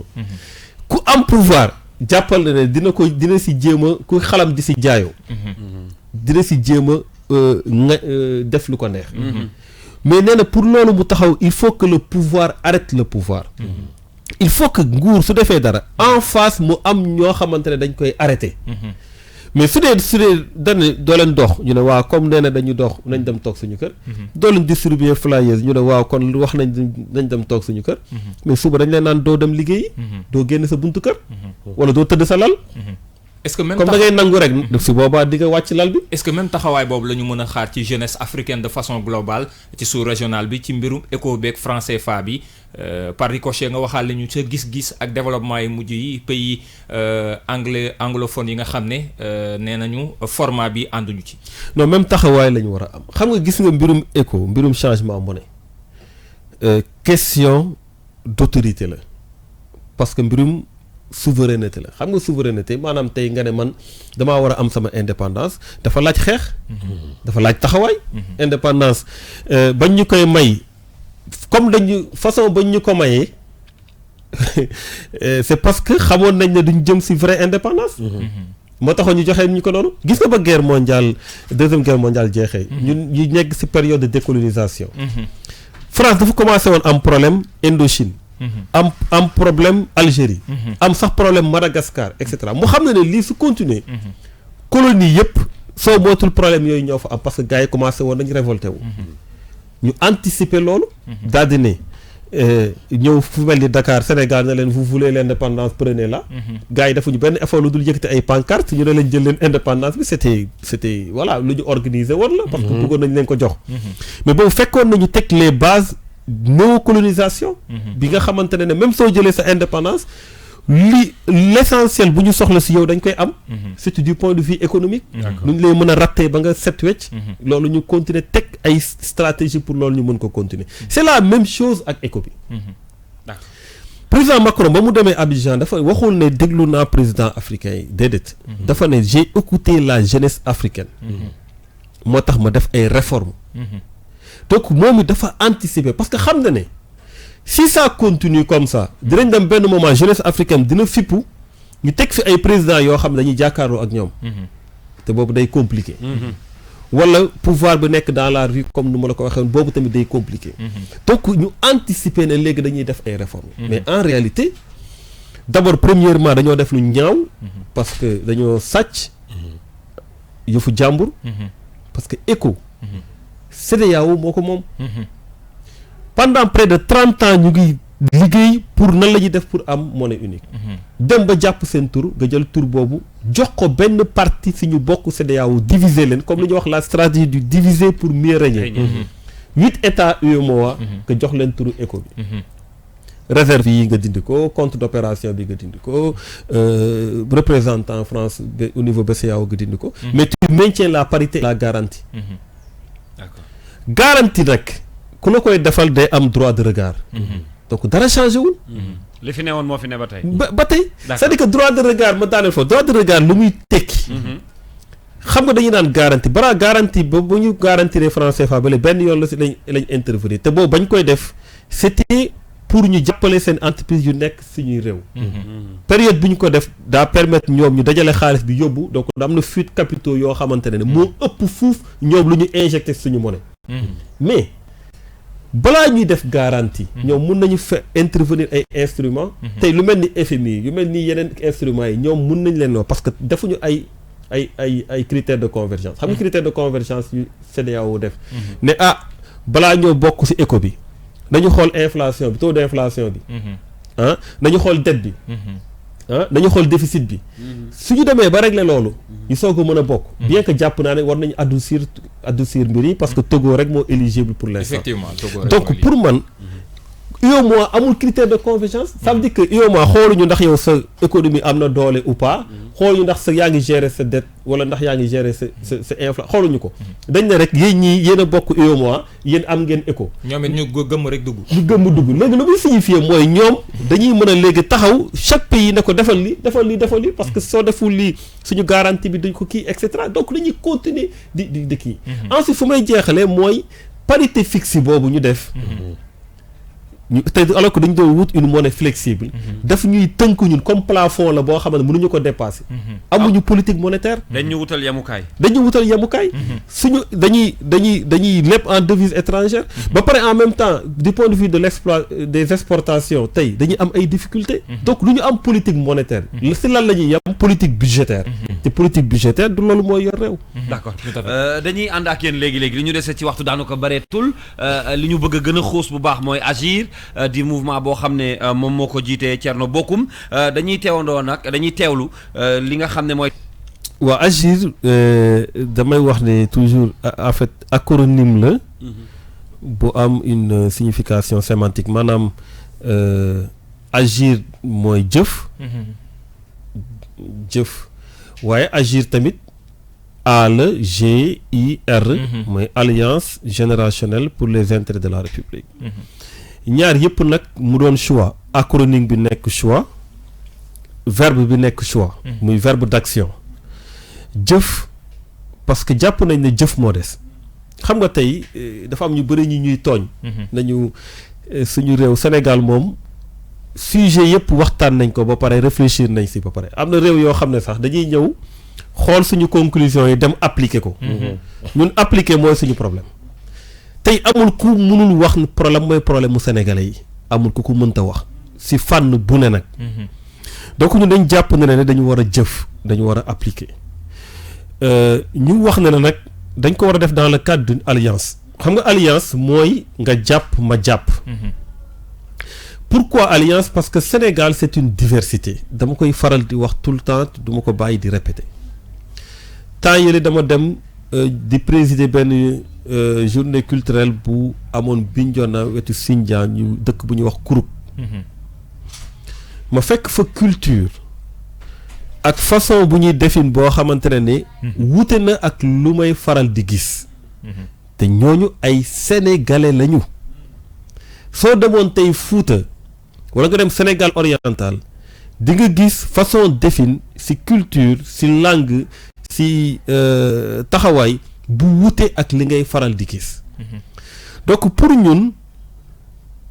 ñu defar Sénégal il faut que ñu gëstu sénégalais yëpp il faut que ñu boole sénégalais yëpp ci biir sénégalais yëpp dugal seen loxo ci biir loolu mooy alliance mais jàppuñ ne mbirum Messi wala benn nit ku mel ni par exemple Macky Sall moo ñu fi mën a génnee et cetera déedéet dañ jàpp ne ay nit yu wutee xalaat yu wute fu ñuy ne ñu xool lan mooy njëriñu Sénégal ñu teg ko ñu def ci le focus pour que njëriñu Sénégal boobu su saxee Sénégalais yëpp mën see jëriñoo Sénégalais yëpp mën see gis seen bopp loolu mooy alliance générationnelle pour les intérêts de la République looloo tax nag tey ñun comme nu ngeen ko xamee suñu positionnement mooy ñu ngi nekk en face du pouvoir ñu ngi jàkkaarloo ak nguur gi ñu ngi tamit liggéey tous les jours pour nous retrouver ce qu'on appelle au niveau des sphères de décision maanaam tey su dee da ngay kaas wala da ngay ñaxtu loo ñaxtu si ñaxtu la yem dafa am ñoo xam ne ñooy décider pour nga mën a décider da ngay am légitimité légitimité lu koy joxe mooy population moo lay fal moo tax damay tooñ parfois sama yenn xarit société civile ma ne leen politique bi ngeen di ŋàññi parfois c'est le jalon le plus élevé de l'engagement parce que kuy def politique mooy mën a nekk fu muy décider donc moo tax ñun ba ñu tegee suñu mouvement dañ ne dinañ liggéey pour pouvoir nous retrouver au niveau des sphères de décision pour maintenant pouvoir nous retrouver au niveau des sphères de décision il faut que ñu dem ci askan bi ñu compter ci askan bi ñu wax ak askan bi ba askan bi mën a am ci ñun confiance. fu ngeen ci toll gis nañu ne élection locale yi waroon am décembre bi weesu ñu pousse ko ñu nga cay waxtaan ci dialogue national bi yéen a ngi ciy bàyyi xel. waaw bien sûr ñu ngi ciy bàyyi xel. tey fan la Agir toll Agir tey mu ngi ci 45 départements yu nekk Sénégal Agir mu ngi ci 8 régions yu nekk ci diaspora bi Agir am na mouvement de jeunes Agir am na mouvement cadre Agir am na mouvement femme Agir mu ngi nekk ci ay activités yoo xamante ne mu ngi koy def ak ay rencontres Agir mu ngi prévoir ay rencontre wala activité yu bëri yoo xamante ne incha allah dinañ ko dëgmal ci 2020 bi maintenant élection locale yi di ñëw xamaguñu malheureusement kañ la. ak naka la. parce que du kañ la rek. naka la bi aussi tamit. xamaguñ ko. parce que tey waxtaan bi am fu mu toll nii. nan la ñuy falee maire. si waxtaan bi la bokk. kañ lañ koy fal si waxtaan bi la bokk. donc incha allah yooyu yëpp suñu sa amee lisibilité dinañ xam na lañ si taxawee incha allah. mais noppi ngeen dem ci local yi quand même. waaw loolu laa wax dama ne xamaguñu kañ la ak naka la waaye ñu ngi liggéey en conséquence. pour que incha allah parce que loolu aussi c'est le pouvoir local. pouvoir local dafa am solo bien que dañ ko néewal doole loolu suñu réew. tey da ngay gis état. si biir communes yi ñoom ñooy dugg di def yenn yoo xamante ne mënoon nañ ko bàyyil maire yi wala ñu dooleel maire yi mais malheureusement dañuy bëgg a accaparer lépp te Sénégal moom ku falu rek da ngay foog ne presque yaay buur yaa war a yor le pouvoir central yaa war a yor le pouvoir local donc loolu lu ñu war a xoolaat la mais fondamentalement le pouvoir local est aussi important. Au-delà du pouvoir local il y a l'Assemblée nationale. Il y a le plus haut niveau la présidence de la République ndax. ci ambition yi la bokk ci ambition yi la bokk. waaw xam nga ñu ngi soog a jugee ci élection présidentielle élection présidentielle bii passé jëloon nañu décision pour bokk ci. dem nañ defi suñu parrainage dem nañu def lu ñu war a def. ñu dem ba ci biir ñu jàpp na ne li gën a am solo mooy muy am. ay pôle yu mag yu faire face à Macky Sall. D'accord. Donc ci cadre boobu la ñu liggéeyee. ba tax demuñu élection ñu jàppale kenn ci candidat yi élection. ba finalement élection yi tey jeex na. maintenant yeneen élection yii di ñëw fii ak présidentielle bu 2024 ak yeneen élection yi ñëw. loolu yëpp dafa laaj ñu liggéey ci waxtaan ci. sur le moment venu dinañ ci wax. local bi li ma ci intéressé Thierno. moo di bu dee agir dafay dem local Thiès certainement day bokk ci seen conquête nga bokkoon réew mi tey ji xëy na nga dem ak say mbagg sa jàkkaarloo bu boobaa ak ki nga xam te ne moo nekkoon sa njiit Idrissa Seck ci Thiès est-ce que yaa ngi toog di ko imaginer déjà. pour la war a ndax lu mën a nekk la déjà. parce que Idi ne va pas laisser la. waaw xam nga Mamadou peut-être dinaa la wax dara man su dee man personnellement ngay wax su dee agir la sur le plan national la ñu nekk donc munoo wax benn région wala benn département su dee Thierno Bocoum la man dama am chance en tout cas loolu nit ku ne ak. yàlla lu mu tuddee ne foofu ngay juddoo foofu ngay màggee ak sa parcours.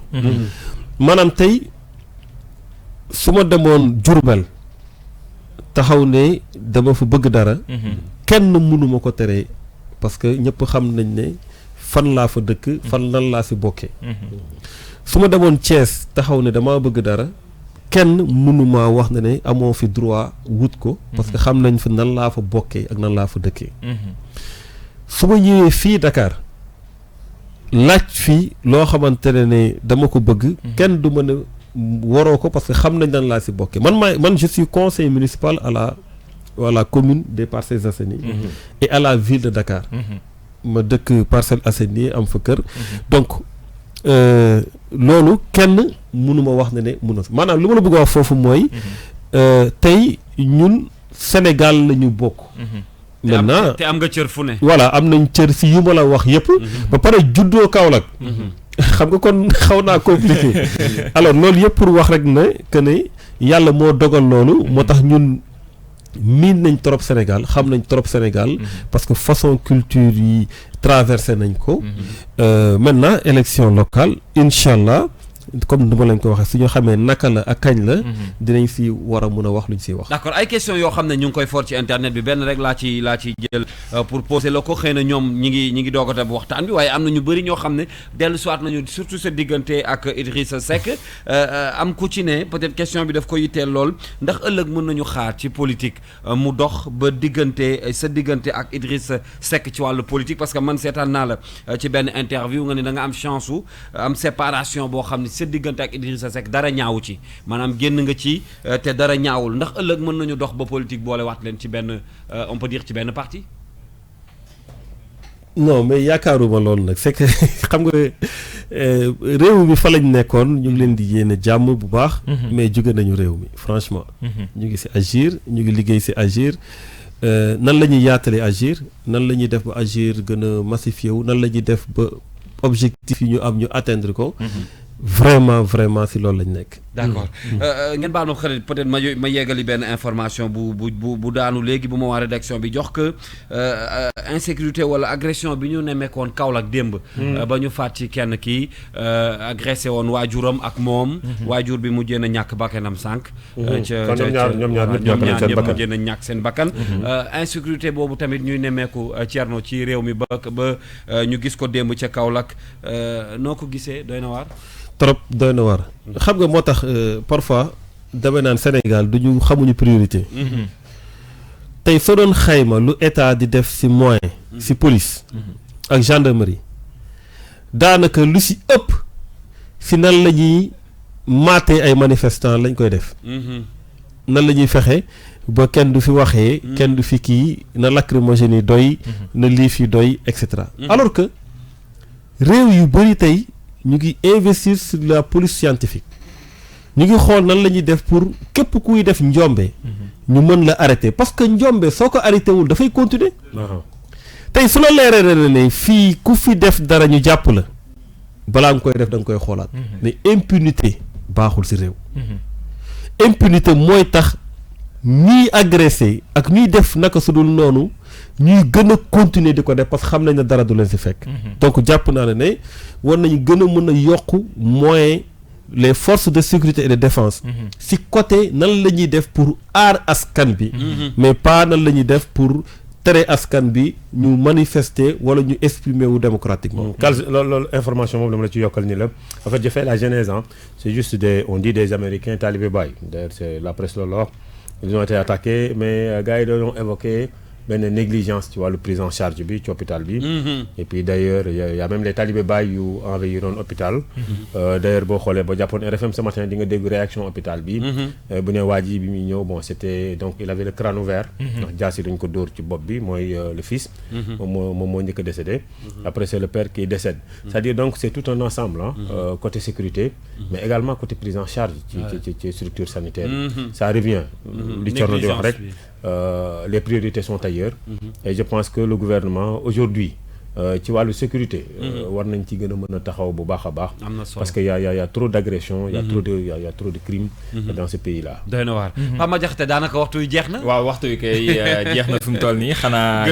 jaajëfal bu baax a baax honorable Thierno Bocoum ak li nga xam ne ñëw nga tey bokk ak ñun ci waxtaan wi répondre également ci questions yi ci ni nga xam ne noonu nga ko gisee ñu ngi lay jaajëfal bu baax a baax. mais balaa nga koy jaajëfal Kalsi Thierno. waaw ndax agir day doon un parti de rupture. parti de rupture tu sais la mission d'un parti c'est la formation de ses militants. tey jii boo xoolee ay école de parti dana am les jeunes ñu former leen au niveau ci parti bi créer des kii jàngal leen le patriotisme ainsi de suite. mais ça n'existe plus. est-ce que agir tey jii on peut s'attendre à ce que des instances comme ça. am taxawaay boobu former ay kiiwam ay militants am ba ñu nekk un Sénégalais modèle comme ni mu koy waxee.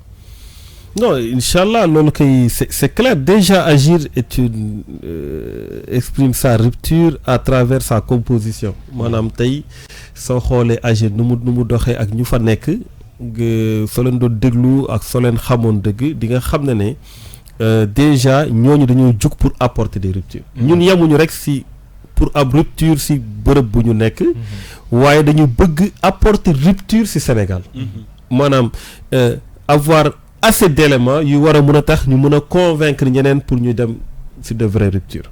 incha allah. merci beaucoup lan mooy kàddu gu mujj gi fàttaliwaat ni rek wax dëgg yàlla kontaan nañu lool ci ni nga ñu nangulee invitation bi bi ñu jokkoowee ak yow ba léegi jaare ko ci Ndeye Maty mi nga xam ne mooy coordonné waxtaan ceeg yow nga nangul ñu ne di nga ñëw àndandoo ak ñun ci waxtaan wi ñu la ciy gërëm bu baax a baax lan mooy message bi ak kàddu gu mujj bi.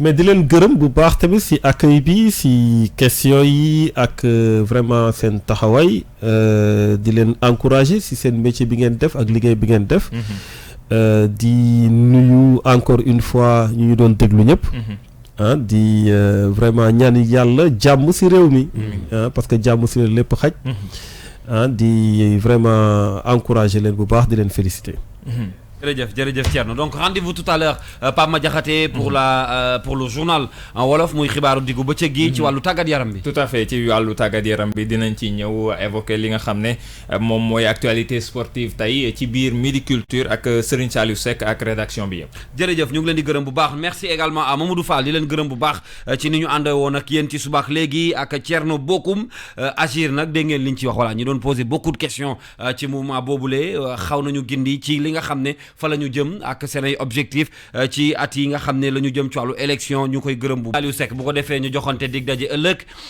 kon ñu yor li ci yéene kaay yi Mamadou Fall ça va bien yaa ngi ci jàmm waaw kii dama koy jox mise à pied. Mamadou Fall waaw dafa loolu looy xaar bindal ñi ma jox liggéey ba pare génn ne jaxase naa rajo bi wax naa fa lu ma neex maa ngi dem. kon dàqal boobu mise à pied day tuuti dàqal baax dàqal mu dem Kader ñu dem ci yéene kaay waaw ñu dem ku koy def sëñ Saliou li ci yéene kaay li ci yéenekaay yi ak Serigne Saliou Seck. ay xultu ak i ñaxtu daanaka yéenekaay yi nu xëyandool ñoom ñëpp ci leen xëy di wax Sud du Quotidien ci la bokk ubbil yéenekaay bi journal bi ne kuréeli jàngalekat yi bootu ci G7 rangoon nañ seen mbubbi xare boole ca yatikel di ko fëgg ci taabal ji ngir nguur gi fi nekk dégg leen démb bi 10 heures jotee ci lañu dog cours yi dem ci ab débrayage tey jii ci alxames ji nee nañ duñu faste xànc ak moromam grève totale la ñuy def tey bu ñetti waxtu ci ngoon jotee mu di waa CUSEMS SAEMS CELS authentique ba ci ñëpp ñu bootu ci G7 joxante nañ dig daje ca place de la nation ngir amal fa doxu ñaxtu riir utali rond-point RTS te jàngalekat yi nee na li nu bëgg moo di nguur gi fi nekk jëfe lépp li nu xaatimoon ak ñoom journal bi ne li ci gën a doy waar nag moo di ne bi lépp mot d'ordre gaay yi di jàngalekat yi ni nu ko toppee sax dafa jéggi dayoo classe yu bëri dafa tëju ndongo yi dajaloo di waxtaanu ña ca des utali seeni kër tey lu ëpp juróomi junni jàngalekat la ñuy xaar tey ji ca doxu ñaxtu ba Cheikh Kanté mi yore wàllum wax ak ñoom ci source aané li mu bëgg te di ko sàkku ci jàngalekat yi rawati nañu bokk ci G7 moo di ñoo ànd ak dal te ñëw toog waxtaan ndax bu nu waxtaanee juboo dina am syndicaliste yi mel ni ñu koy tontu ci biir yéenekaay bi naan ko ñaata yoon la nu waxtaan jamono ji danoo sonn ci waxtaan wi tey li nu bëgg moo di nguur gi jëfe li nu jot a waxtaane journal bi ne li wóor te leer moo di ne tey ji waa G7 nee nañ ci mbeddi Ndakaar yu leen jëm ñeneen ñu nekkoon démb ci mbeddi Ndakaar yu ñoo di waa collectif ñoo lànk ñoo bañ Les Échos ne opération flyers fépp la gars yi doon amal te it réussir nañ ko yéenekaay bi ne la tax ñu wax ko te itam te tax ñu war koo gëm moo di ne gars yi carton yi flyers yi nu yore woon yépp fexe nañ ba séddale ko ci ni nu ko bëggee woon te amul benn takk der bu leen dogaale kilifa mi nu ci jotoon a teg loxo kilifa bu yaanaamaar mi nu ci jotoon a teg loxo gars yi fan ko jàppeek fanu ko bàyyeewaat mel na ni similak saa bu weesoo loolot commissaire bu Médina moo àndoon ak élément am topp gars yi waaye amul benn jiixi jaaxa wala jalte bu ci amoon waa ñoo lànk ñoo bañ mujjee nanoo amal seeni mbir dugg car rapide yi njaganjaay yi bus tata yi jaaykat yeeg jëndkat yi ba ci képp ku doon tambaambalu jox nañ leen ca flyers yanu yoroon te nag lan ca bind moo di ne nguur gi danoo war a wàññi courant bi nu yokku ndax li ñu def fenn lan ko tegul kilifa bu yaanamaar ne tey fii lanu yam waaye ëllëg dinañ dox ba ca pale ba ki jotoon a dox ba ca pale ba moo di seen naataango bii di Guy Marius Sagna moom it ay mbiram gaa yi wax nañ ci te lan ca wax bokk na ci nan ko génne ca kaso ba nu nekk las ne gaa yi kay bile yoon danoo gën a dogu ndax nag nee nañ bu nu bàyyul Guy Marius Sagna nguur gi fi nekk dinañ xam ni bës yi góor a koy bay La Tribune ne lu ci man di am daal collectif ñoo lànk démb seen séddaleem flyers mi amal nan ko bëggee lii lépp nag yéen kaay bi média bi ne na la ko waral moo di ne nguur gi moo dellu gannaaw ba ñoo lànk gënee wane seenu ku dogu ñeneen ñoo xam si tamit wane nañ la leen met ñoo di transporteur ya nekk ca port autonome bu Ndakaaru Sud du Quotidien moo ko xëy bind ca xëtam journal bi ne ñoom moom la leen metti moo di ne règlement 14 ba nu leen bëgg a tegal ba tax ñu ni juróomi fan la ne xaatim ne duñ ca faste xànc ak morom ja ñi nar a faste xànc ak moromam ñoo di liggéeykat yi jëm ci wàllum wér-gi-yaram te nekk ci réewum Sénégal L'Observateur ne naru nu caa weet ndax nag njiitu réew mi di président Macky Sall moo leen ca nar a gunge sabab li moo di jàngoro ji di coronavirus moom la ni bañ mu dugg ci réewum Sénégal ba tax journal Futurs Médias bi ne gars yi boole nañ seeni doole ba noppeet njiitu réew mi dooleel leen ngir ñu tegi pexe ba mën a araftu jàngoro ju ni mel moom njiitu réew mi di président Macky Sall gars yu bëri ne nan moo dàqalu Moustapha Diakhaté ci biir APR Le Quotidien yéene kaay ne waaye moom Moustapha Diakhaté di nday mbill gi di ki nu dàq ci biir APR nee na mbindeef mënu koo génn ci biir APR te it day wéy di des ci biir APR ba noppeet leneen loo xam si moom mi fi nekkoon njiitul groupe parlementaire Benno Bokk Yaakaar nee na tey jii dina wax ba àdduna wërngal këpp dégg ko La Tribune ne gannaaw Moustapha Diakhaté mi nu dàq ci APR Mary Teuw Niane tamit na moytu boppam lu ko may bu moytu wutu moo ciy topp gaay yi ñoo ngi ci ay tànkam Mahammed Boun Abdallah Dionne tamit ci APR la bokk moom mi fi nekkoon ilimaani jëwriñ ci ay jamono buñ ci boolee Moussa Gningue bu Fass Omar Pène Golbert Diagne ñii ñëpp L'Observateur nee na jot nañ leen a tàggate deewaguñ